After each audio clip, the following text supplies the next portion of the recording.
තුමා හදිස්සිය යන්නේ. කොහෙවත් නෑ බං. චතුව හම්බෙන් ආය බං පොඩ්ඩක් ඔගේ බයික් කිල්ලන් යන්න. ඌ අපේ යාළුවා තමයි බං ඒ වුණාටම හැමදාම බයික් කිල්ලන්න යන්න එපා බං කවදා හරි ඌ දෙන්න බෑකුවම බලාගනින්කෝ. අඩෝ බෑ කියයිද බං?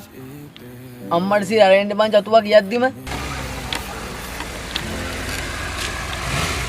මේ චතුව මං උඹ හම්බෙන්න ගමන් බං හිටියේ. ඒ මොකෝ බං? හදිස්සිය මොකද සින්න එක? ඒ චතුවා උඹෙම මොකද්ද ඉල්ලනවා බං? මං කියන්නේ නැහැ මොකද්ද කියලා උඹම අහලා බලහන්කෝ. කියන් බං මොකද්ද සින්න එක? නෑ චතුව අද මට පොඩි ගමනක් යන්න දෙනවා බයික් පොඩ දෙන්න පුළුවන්ද? ඕක දෙන්නේ නැහැ බයික් එක කොහොමද උඹට ඉල්ලලා බලහන්කෝ. බයික් එක දුන්නොත් තමයි පුදුම.